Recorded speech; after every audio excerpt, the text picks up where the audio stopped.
สบายดีสืบต่อ EP 2เนาะอันนี้เฮาสานได้22เส้น22เส้นเป็นเส้นเครื่องคือถ้าเฮาจะสานขึ้นถึงเฮาก็ต้องเบิ่งลงทางลุ่มเนาะอันนี้เฮาสานเส้นที่23ต่อไปนี่เฮาก็เบิ่งเส้นที่21เฮาสานเส้นที่23เฮาก็เบิ่งเส้นที่21เนาะเป็นเส้นที่23นี่หมายความว่าเฮาได้ยก1ข้าม3ยก2ข้าม8ยก3ข้าม2ยก1ข้าม3ยก1ข้าม2ยก3ข้าม8ยก2ข้าม3และยก1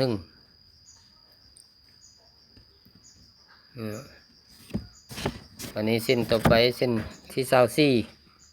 เส้นที่24คือกับเส้นที่20เนาะยก2ข้าม3ยก2ข้าม3อีกยก1ข้าม7ยก3ข้าม1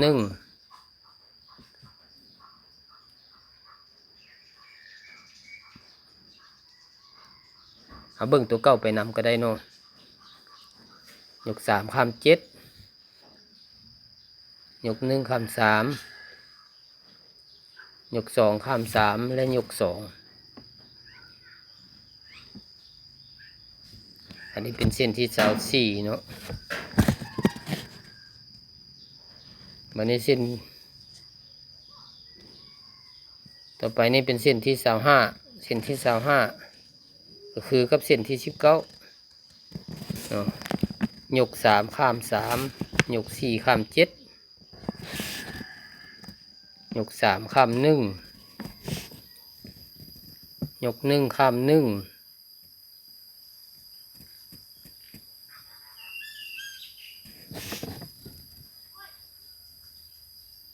ยก3ข้าม7ยก4ข้าม3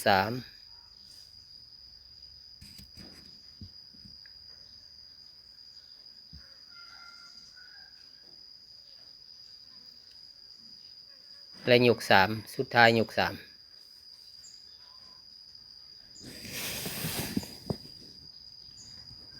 ในเส้นที่26ยก4ข้าม3ยก3ข้าม6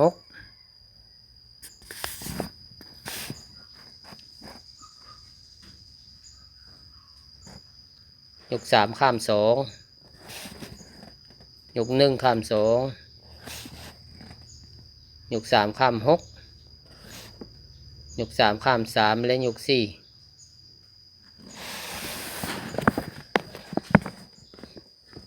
เส้นที่27ยก5ข้าม3ยก3ข้าม3ยก4ข้าม2ยก3ข้าม2ยก4ข้าม3ยก3ข้าม3และยก5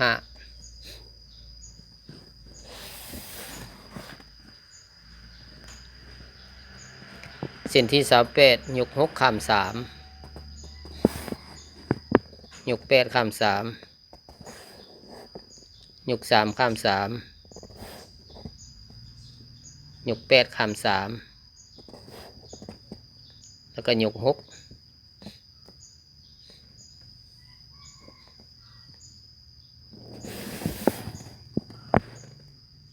เส้นที่29ยก7ข้าม3ยก6ข้าม5ยก1ข้าม5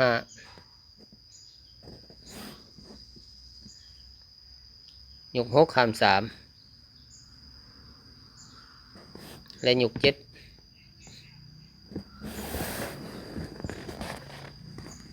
เส้นที่30ยก8ข้าม3ยก5ข้าม11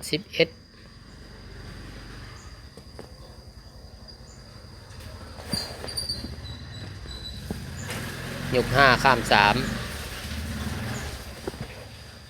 ยก8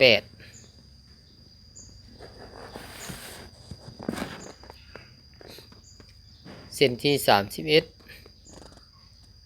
ยก9ข้าม3 ยก4ข้าม11ยก4ข้าม3ยก9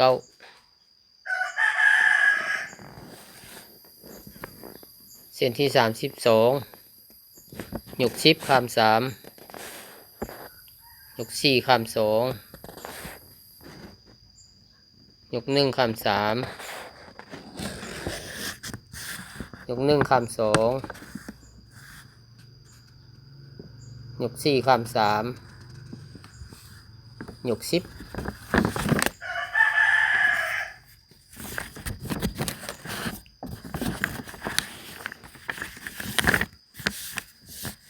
เส้นที่33ยก11ข้าม3ยก5ข้าม5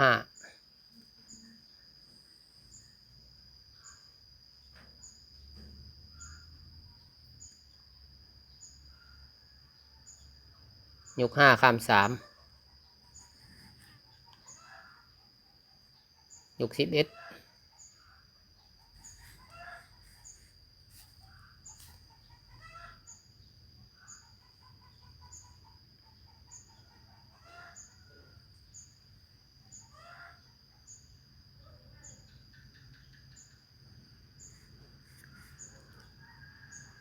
เส้นที่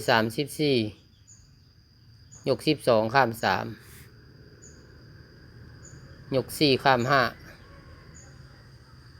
ยก4ข้าม3ยก12เส้นที่35ยก13ข้าม3ยก3ข้าม5ยก3ข้าม3ยก13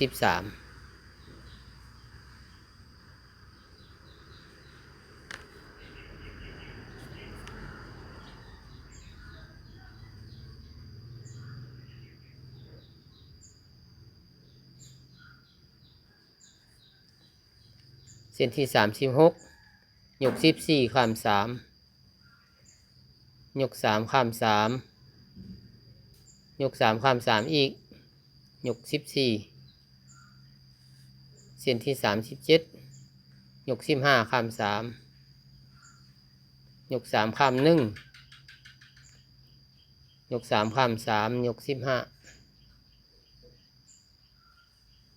เส้นที่38ยก16ข้าม3ยก5ข้าม3ยก16เส้นที่39ยก17ข้าม3ยก3ข้าม3ยก17เส้นที่40ยก18ข้าม3ยก1ข้าม3ยก18เส้นที่41ยก19ข้าม5แล้วก็ยก19